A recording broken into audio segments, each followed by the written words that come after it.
ہمارا دل، ہمارا ضمیر ہمیں یہ اجازت نہیں دیتا کہ ہم تیرے بارے میں یہ کہیں کہ تیری اماں پیش کی گئی تھی۔ پتہ نہیں تیرا دل، تیرا ضمیر کس طرح یہ گوارا کر رہا ہے کہ تو سادات کے بارے میں، اور وہ بھی سید السادات لوگوں کے متعلق تو یہ بک رہا ہے کہ سیدو تہاڈی اماں پیش کی تھی گئی۔ اللہ تعالیٰ نے مجھے الحمدللہ 3 بیٹوں سے نوازا ہے، اور تیری ایک کے بعد ایسی بس ہوئی ہے کہ تو اب ضلع سے شہد منگا کر پتہ نہیں کیا کرنے کے چکر میں، یہ جو تیری بکواسات ہیں وہ اس لیے ہمارے نزدیک لا یعنی بکواسات ہیں کہ وہ اعتراض قبلہ والد گرامی رحمۃ اللہ تعالیٰ علیہ کی ذات پر جاتا ہے، اور یہ سب کچھ تیرا حسد کی بنا پر ہے۔ بسم ہی سبحانہ و تعالی، الصلاۃ والسلام علیکہ یا سیدی یا رسول اللہ، علی آلکہ و صحابکہ یا سیدی یا خاتم النبیین۔ عزیز سنی مسلمان بھائیو، السلام علیکم ورحمۃ اللہ وبرکاتہ۔ ملا متفحق نے حسب سابق اپنی سرساریت کے ذریعے اپنی بکواسات کو چھپانے کے لیے فوش گوئی مغلظات کا سہارا لیتے ہوئے دھوکہ دہی کے ساتھ پھر کام لیا۔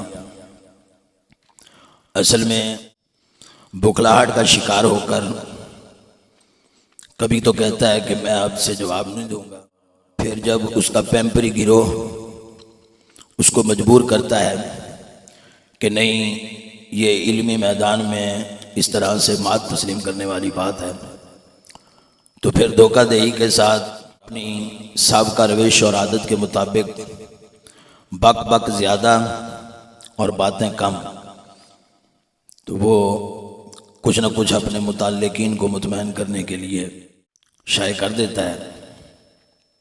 حالیہ چند دن قبل اس نے یہاں لکھوکی میں 1-2 غلط باتیں کی، اور اس کے ساتھ جو واجب المؤاخذہ امر تھا وہ تھا سادات کرام کی توہین، اور سیدنا امام زین العابدین رضی اللہ تعالیٰ عنہ آپ کی اہلیہ محترمہ کے متعلق انتہائی گستاخانہ، نازیبا، بے باکانہ جملے۔ ہم نے جو اصل گرفت کی تھی وہ اس توہین اور گستاخی پر کی تھی جس کو اس نے ان الفاظ سے بکا تھا کہ سیدو حیا کرو، تہاڈی اماں پیش کیتی سی۔ ہم نے ان لفظوں پر گرفت کرتے ہوئے ہم نے اس کو توبہ کی دعوت دی، اور ہم نے اس کو رجوع کا کہا، تو بجائے اس سے توبہ کرنے وہ اپنی خیانت کے ساتھ اپنے آپ کو پاک دامن صاف دامن ثابت کرنے کے درپے ہو گیا۔ جہاں تک ہوتی ہے تاریخ کے حوالے سے کوئی غلطی لگنا ناموں میں، شخصیات کے تعین میں، تو یہ کوئی اتنا بڑا امر نہیں ہے۔ بڑے بڑے ائمہ سے تاریخ لکھنے کے دوران، سیرت لکھنے کے دوران یہ امر واقع ہوا ہے۔ امکان سے یہ وقوع کی حد تک ہے کہ اسماء کی تعیین میں اور شخصیات کی تعیین میں غلطی لگ جاتی ہے۔ اصل جو ہم نے گرفت کی تھی ملا سے، یہ جو ایک غلطی لگی کہ وہ سیدنا امام زین العابدین رضی اللہ تعالیٰ عنہ کی والدہ ماجدہ کا جو نام تھا وہ آپ کی اہلیہ کا قرار دیا۔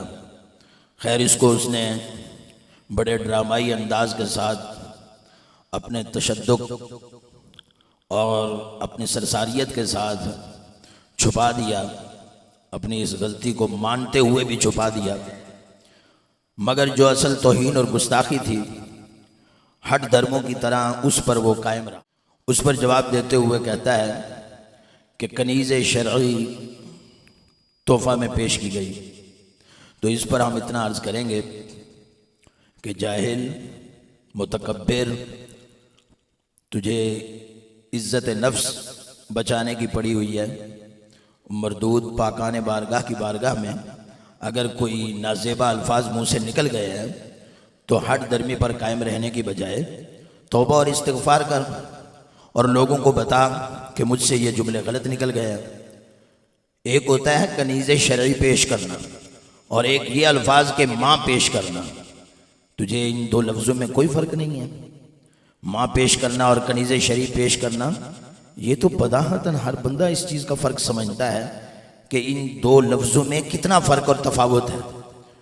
شرعاً بھی یہ بات مردود ہے، کیونکہ شرعی اعتبار سے بھی جس وقت وہ کنیز تھیں اور وہ اگرچہ ہبہ کی جا رہی تھی بقول تمہارے، تب بھی تو وہ ماں نہیں تھی.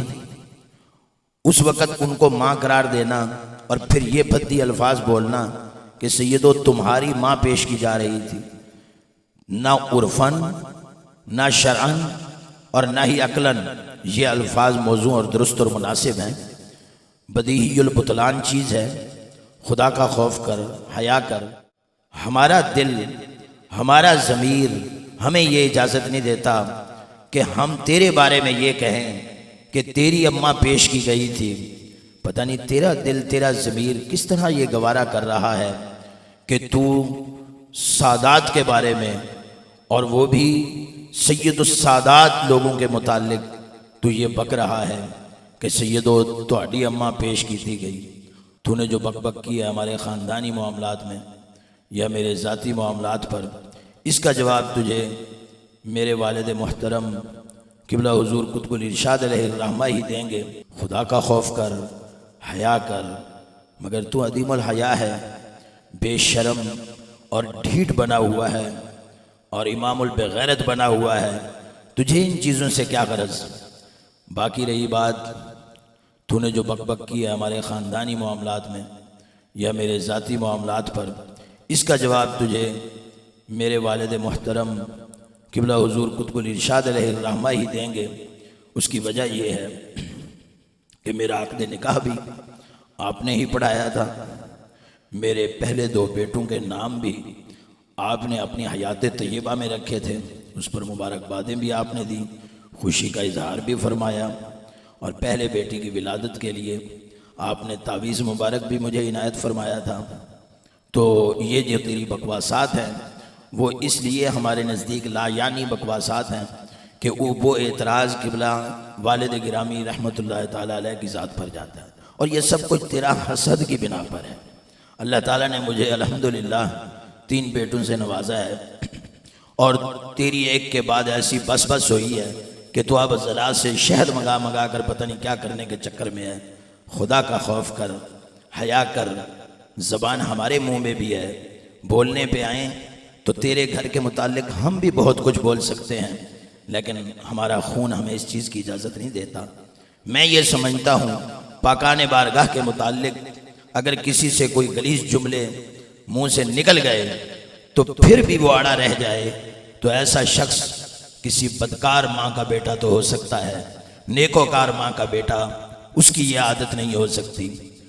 اور ہم مزید اس پر تجھے کیا پیغام دیں گے؟ جو پیغام دینا چاہتے تھے وہ ہم نے دے دیا. اور جو تو نے بکواس کی کہ حضرت سیدنا امام زین العابدین نے جاریہ کے ساتھ تزوج نہیں فرمایا، تو اس پر بھی ہم نے تجھے یہ کہا تھا کہ جاریہ کو آزاد فرما کر آپ نے تزوج فرمایا، اور تاریخ دمشق میں یہ چیز موجود ہے. اور تجھے ہم نے یہ کہا تھا کہ مروانے سے فارغ ہو کر تو نہا کر تاریخ دمشق دیکھ لینا اور تجھے وہ سارا کچھ نظر آ جائے گا. لیکن تو مروان سے ہی فارغ نہیں ہوا. اب دوسری جو تو نے بات کی ہے تلفظ کے لحاظ سے، تو یہ ہر کوئی جانتا ہے کہ غلط العوام افصح، زبان زد خاص و عام جو لفظ متعارف ہو جاتا ہے تو اس کو بولنا اس میں کوئی حرج نہیں ہے، اگرچہ وہ قانون صرفی لغوی کے خلاف بھی کیوں نہ ہو. کیا ایسے کلمات جو حمزۃ الوصل والے ہوتے ہیں، جیسے اکتساب مصدر ہے، انتصار ہے، احتساب ہے، تو استخراج ہے، ان پر جب الف لام لگایا جاتا ہے تو ہر صرف نحو پڑھنے والا طالب علم بھی اس چیز کو جانتا ہے کہ برخلاف قوانین اس کو الانصراف پڑھا جاتا ہے، الاستخراج پڑھا جاتا ہے، الاکتساب پڑھا جاتا ہے. ہاں، علم میں کمی اور ایسے الفاظ کا غلط تلفظ اس وقت معیوب ہوتا ہے جب اصل معلوم نہ ہو. تو یہ جو تیری باتیں ہیں بازاری قسم کی، سوکیانہ قسم کی، ان سے الحمدللہ ہم مروب ہونے والے نہیں ہیں۔ یہ جو تیرا پیمپری گروہ ہے وہ ان باتوں سے مروب ہوتا ہے۔ ہمارا اعتراض جو پہلے دن تھا وہ اب بھی ویسے کا ویسے قائم ہے کہ جو تو نے یہ الفاظ بکے ہیں کہ سیدو تمہاری اماں پیش کی گئی، خبیث نہ بن اور اپنی خباثت کو پاکانے بارگاہ کی اس طرح سے توہین نہ کر اپنی خباثت کی وجہ سے کہ نعوذ باللہ من ذالک، تو ان کو یہ تانا دے، اب تو ان کو یہ آر دے سادات کرام کو۔ ان اپنے الفاظ سے رجوع کر اور شرم و حیا کر، ورنہ انشاءاللہ تعالی اللہ تبارک و تعالی کی لاٹھی بے آواز ہے تو خدا کی گرفت اور عذاب میں آئے گا۔